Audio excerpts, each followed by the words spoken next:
Alright, Algebra 2. We have a couple of things that we need to put in our notebook today. First is this. We should just fold it in half right along that line. I know it doesn't line up evenly, but we'll survive. And then we also have our proof book that we're going to fold and do some examples in there. So, here on page 79 and 80. So this is going to go on page 80. And what we're talking about today are function operations, which I know is a little bit different than what we have been talking about lately. But I think it will all come together on Friday, so just bear with me for now. If you remember, function notation just looks like f of x is equal to some function, and it could be whatever, like 4x plus 7, that's a linear function. Or what we've been dealing with lately, f of x is equal to the square root of x plus 2. That's a square root function, which we're going to talk more about on Friday.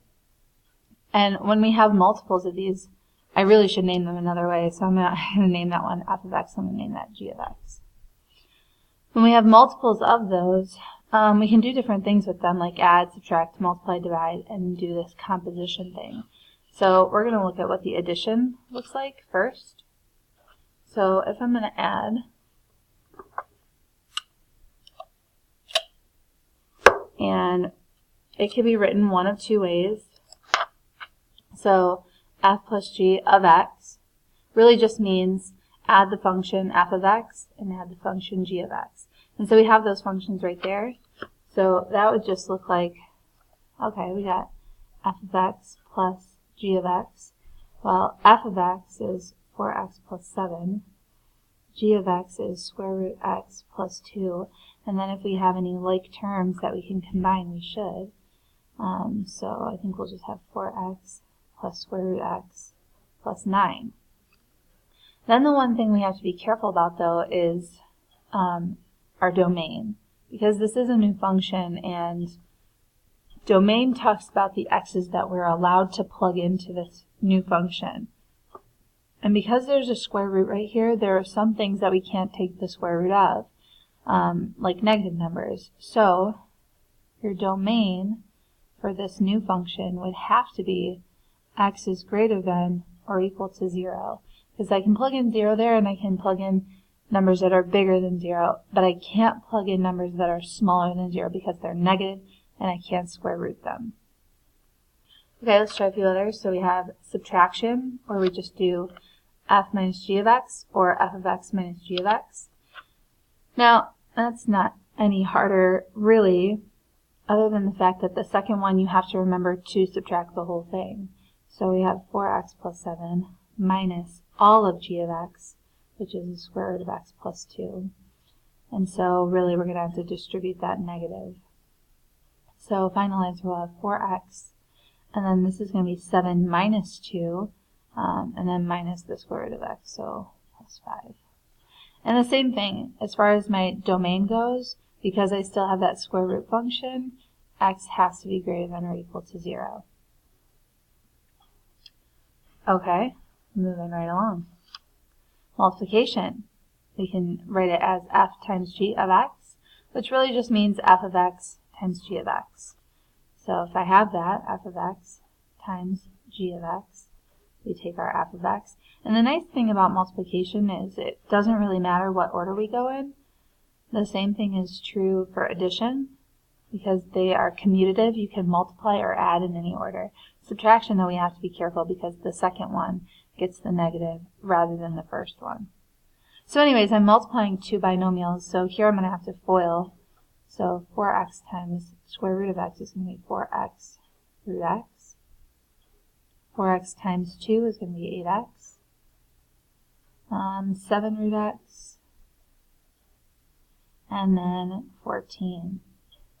If I'm looking through that, none of these are like terms. There's no other just number by itself. There's no other just x by itself. And these, while they're both square roots of x's, they don't have the x next to it as well, so they're not like terms either. And then again, as far as domain goes, because we still have that square root of x thing, x still has to be greater than or equal to 0. Alright, division. Hopefully these are all pretty straightforward. I think they're super easy.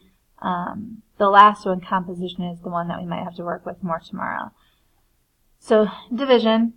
Division is also something we kind of have to be careful of. So we're going to do f of x divided by g of x, which looks like 4x plus 7 divided by square root x plus 2. Now the thing is here, you can't like divide anything out typically because there's a plus sign there, and just like you can't distribute exponents over addition, you can't divide over addition or subtraction either. So this is already simplified, so 4x plus 7 over the square root of x plus 2. Now, because of the square root of x, the domain is still greater than or equal to 0. However, you also can't divide by 0, and that's what this thing at the front is saying, like g of x can't be 0.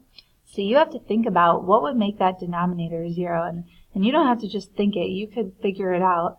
So square root of x plus 2 equals 0. Subtract the 2, and right there we know that that can't happen. So we're pretty safe as far as the denominator goes not being 0. I don't think there's anything that I could plug in for x that would make this denominator 0. It would have to be like the square root of x would have to equal -2, and the square root of something can never be negative already, so we're safe there. And then the last one we have is called the composition function, which looks like g composed with f of x, and really all that happens is the function f goes into g, so you just work your way backwards. So we have g of f of x. So my f of x is going to go into g, so f of x is 4x plus 7.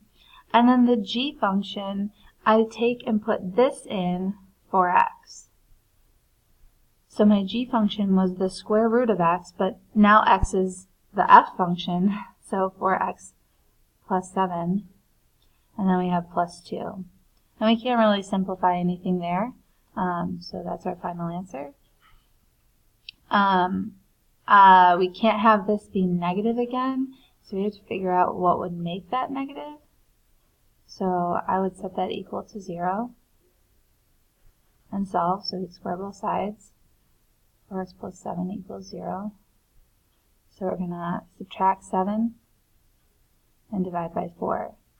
So x has to be greater than or equal to -7/4, which I know is very strange for my domain.